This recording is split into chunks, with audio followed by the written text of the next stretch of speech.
Welcome to another Casino Rabbit Grill Room web exclusive, and I'm here with my good friend, Mr. Mike Zeisberger from the Toronto Sun. He's been avoiding me for the past month or so. So, Zeiss, let's turn back the clock to the last time I talked to you. That was before the NHL draft.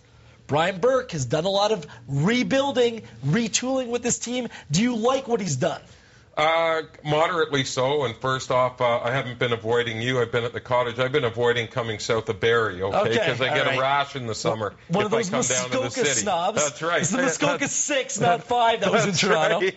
But you know what? I mean, he went out and he got the goalie in Gustafsson. A lot of scouts have told me, non-Leaf scouts, so they're not looking at it through blue and white colored glasses, that this guy arguably is the best goalie outside of the National Hockey League. So good for Brian Burke bringing him in. I like the additions of a Beauchemin and a Komisarek. They add a little bit of grit, and let's face it, Brian Burke didn't like the way the teams were coming in, and they were, kicking the Leafs' butts physically when they come into town. Where the Leafs still are wanting a little bit is up front, and I think that's a glaring weakness.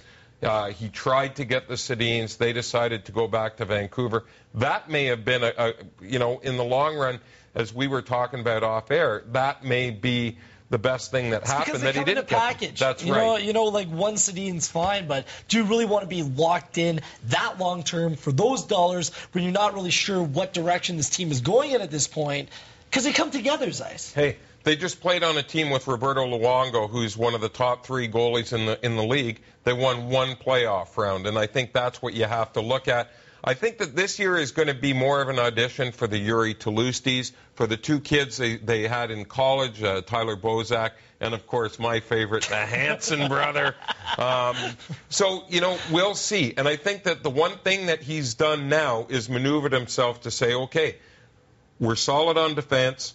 We think we've addressed goaltending a little bit. Now it's obvious. These guys are on additions, and then next year, via trade, whatever, we can bring in some forwards. And if Thomas Kaberle is not moved by the end of this offseason, I think that they'll try to move him at the trade deadline. Before I let you run back up to Muskoka, what do you think is going to happen with Kaberle?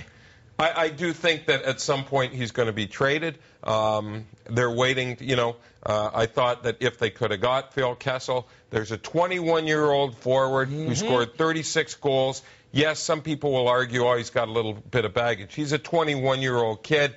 He's gone through a cancer scare already, okay, which, nobody likes to go. I mean, obviously, that's something that nobody, leaves a mark on a guy. But I think that would have been good. I would not have given up a first-round pick along with Kaberle, which is what the Bruins are looking for. But I really think if he's not gone, then you wait to the trade deadline where teams are kind of, so many teams think, we can make a run because of, mediocrity in the league. They think they have a shot at winning. Thanks for this, Zeiss. Looking forward to talking more Leafs heading into the season. As you're going up north, wave to our friends at Casino Rama, wave to our friends on the internet at home. Come back each and every day for Casino Rama Grill Room web exclusives.